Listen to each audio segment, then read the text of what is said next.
Latest updates ఎప్పటికప్పుడు పొందడానికి big TV WhatsApp channel follow అవ్వండి. లింక్ డిస్క్రిప్షన్ లో ఉంది. ఈ ఏడాది రాజకీయ రంగంలో జనసేనకు ఎంత కలిసి వచ్చిందో వైసీపీని అంత అధపాతాళానికి తొక్కేసింది.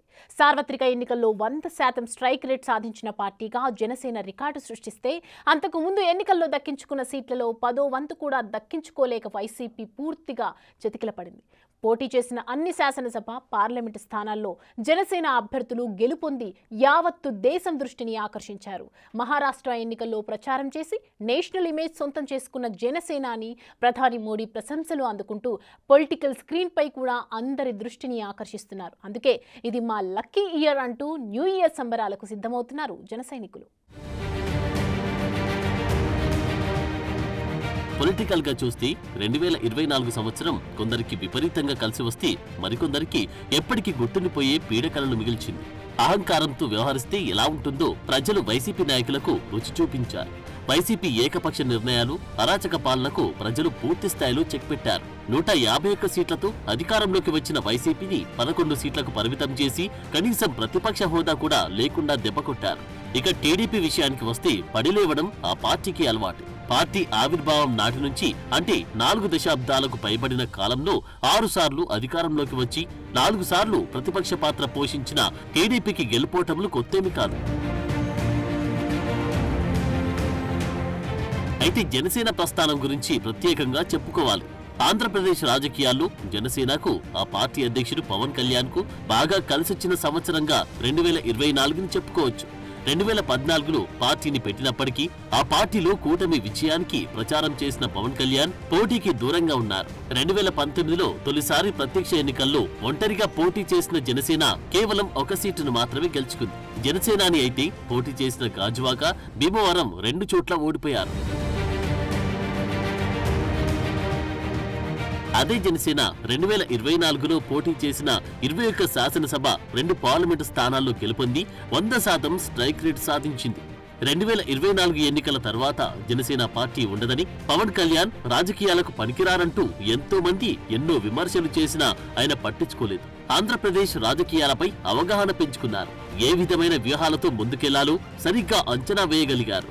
అప్పటి అధికార పక్షం వైసీపీ ఎన్ని ఇబ్బందులు పెట్టినా, వ్యక్తిగతంగా టార్గెట్ చేసినా వెనక్కి తగ్గలేదు. ప్రతి విమర్శకు దీటైన జవాబిస్తూ ముందుకు సాగారు.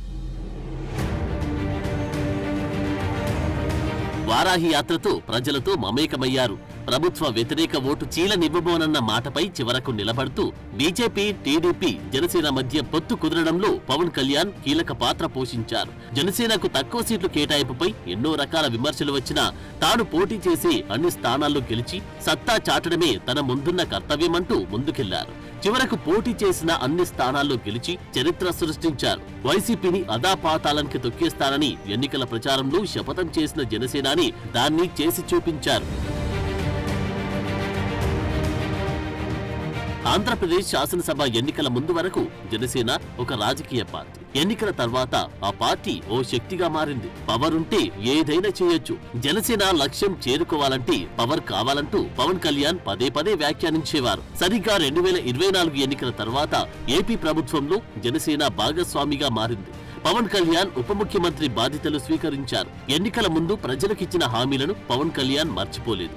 అధికారంలో ఉన్నా లేకపోయినా తాను ప్రజాసేవకుడినేనంటూ ముందుకు సాగారు. ప్రభుత్వ పరంగా తీసుకునే నిర్ణయాల్లో ఎక్కడా తొందరపాటు చూపించకుండా నిదానంగా ముందుకెళ్తూ అందుబాటులో ఉన్న వనరులతో ఏ విధంగా అభివృద్ధి చేయగలమో ప్రణాళికలు రచించుకుంటూ ముందుకెళ్తున్నారు. తనకు ఇష్టమైన గ్రామీణాభివృద్ధి, పంచాయతీరాజ్ శాఖల బాధ్యతలను నిర్వర్తిస్తూ రాష్ట్రంలో తనదైన మార్క్ పాలనను ప్రజలకు చూపించేందుకు పవన్ కళ్యాణ్ ప్రయత్నిస్తున్నారు.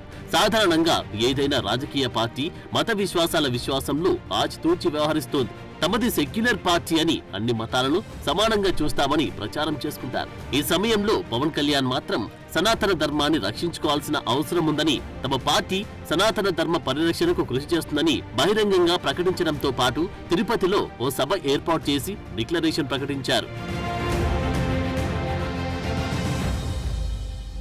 దీంతో ఏపీలో సనాతన ధర్మ పరిరక్షణ బ్రాండ్ అంబాసిడర్ గా పవన్ కళ్యాణ్ గుర్తింపు పొందారు. ఇతర మతాలను గౌరవిస్తూనే సనాతన ధర్మాన్ని పరిరక్షించుకోవాల్సిన అవసరాన్ని ధైర్యంగా చెప్పారు. దేశ స్థాయిలో సనాతన ధర్మ పరిరక్షణకు అవసరమైతే తాను నాయకత్వం వహిస్తాననే రీతిలో పవన్ కళ్యాణ్ తీరు కనిపిస్తోంది. దీంతో యావత్తు దేశ ప్రజల దృష్టిని పవన్ కళ్యాణ్ తన వైపు తిప్పుకున్నారు. మహారాష్ట్ర ఎన్నికలు దేశం దృష్టిని ఆకర్షించాయి. ఇండియా ఎన్డీఏ కూటమి మధ్య హోరాహోరీ పోరు నడిచింది. సార్వత్రిక ఎన్నికల్లో ఇండియా కూటమి ఎక్కువ లోక్సభ స్థానాలు గెలుచుకోవడంతో శాసనసభ ఎన్నికల్లో ఎవరు గెలుస్తారనే ఉత్కంఠ నెలకొంది. రెండు కూటములు అధికారంపై ధీమా వ్యక్తం చేశాయి. చివరికి ఎన్డీఏ కూటమి భారీ విజయం సాధించింది. ముఖ్యంగా గతంలో తెలుగు ఓటర్లు ఎక్కువగా ఉండే నియోజకవర్గాల్లో కాంగ్రెస్ లేదా ఆ పార్టీ మద్దతుదారులు ఎక్కువగా గెలుపొందేవారు. ఈసారి పవన్ కళ్యాణ్ తెలుగు ఓటర్లు ఎక్కువ ప్రభావం చూపించే నియోజకవర్గాల్లో ఎన్డీఏ కూటమి అభ్యర్థుల తరపున ప్రచారం నిర్వహించారు. పవన్ కళ్యాణ్ ప్రచారం చేసిన అన్ని నియోజకవర్గాల్లో మహాయుతి కూటమి మంచి ప్రదర్శన కనబరిచింది. దీంతో పవన్ కళ్యాణ్ ఇమేజ్ తెలుగు రాష్ట్రాలు దాటి జాతీయ స్థాయికి వెళ్లింది. అప్పటి నుంచి పవన్ కళ్యాణ్ నేషనల్ లీడర్ అంటూ జన సైనికులు నినాదాలు హోరెత్తిస్తున్నారు. మరోవైపు ఎన్డీఏ సమావేశాల్లో పవన్ కళ్యాణ్ ను ప్రధాని మోడీ ప్రశంసలతో ముంచెత్తడం ఆయన ఇమేజ్ ను దేశ స్థాయిలో మరింత పెంచింది. జనసేనాని ఎక్కడికి వెళ్లినా సీఎం అంటూ జన సైనికులు హోరెత్తిస్తున్నారు.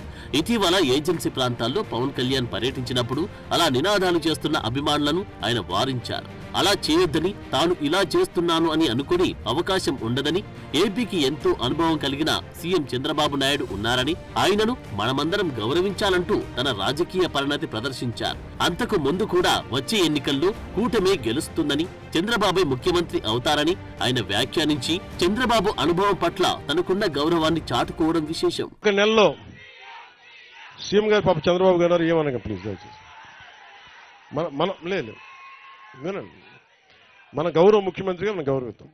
నేను డిప్యూటీ సీఎం గారు నన్ను గౌరవించారు కదా, సంతోషం. ప్లీజ్ ఏమవుతాయంటే వేదిక పైన నాయకులు ఉన్నారు, వాళ్ళకి ఇబ్బంది పడకూడదు కదా, మీ దగ్గర నడిపించారంటారు కదా, నన్ను తిడతారు. మళ్ళీ ముఖ్యమంత్రి ఎవరని కాదు, ఎవరు బాగా పనిచేశారని. ముఖ్యమంత్రి గారు ఆయన అనుభవం చాలా కీలకం, చాలా కీలకం. ఈరోజు 40 కోట్లు కావాలి మన గిరిజన గ్రామాల కంటేనే వెంటనే ఆయన ఒక అరగంట మొత్తం అందరిని పిలిచి మాట్లాడారు. ఇవ్వగలమా అంటే వెంటనే ఇచ్చేద్దాం, వెంటనే చేశాం. సో అందుకని మనస్ఫూర్తిగా ఆయన మరోమారు మీ అందరి తరపున కూడా ఇంకోసారి ఆయన ధన్యవాదాలు తెలుపుతాం. ఇంకా డబ్బు లేకపోతే నాలాంటోడు ఎన్ని పాదయాత్రలు చేసినా ప్రయోజనం లేదు. సో మనసు ఉండాలి, దానికి బుద్ధి ఉండాలి. సో మనసు బుద్ధి రెండు కలిస్తే ఆంధ్రప్రదేశ్ అభివృద్ధి. మొత్తం మీద 2024 సంవత్సరం పవన్ కళ్యాణ్ కు లక్కీ ఇయర్ గా చెప్పుకోవచ్చు. 2014లో పార్టీ పెట్టినప్పటి నుంచి 2023 వరకు పవన్ కళ్యాణ్ రాజకీయంగా ఎలాంటి విజయాలను చూడలేదు. కానీ 2024లో తాను ఊహించిన దానికంటే ఎక్కువ విజయాలను అందుకున్నారు. పాలనలో పరిపక్వత ప్రదర్శిస్తూ ప్రజలకు తనలోని కొత్త కోణం చూపిస్తూ ముందుకు సాగుతున్నారు. అందుకే 2024ని పవన్ నామ సంవత్సరం అంటూ న్యూ ఇయర్ వేడుకలకు జన సైనికులు రెడీ అయిపోతున్నారు.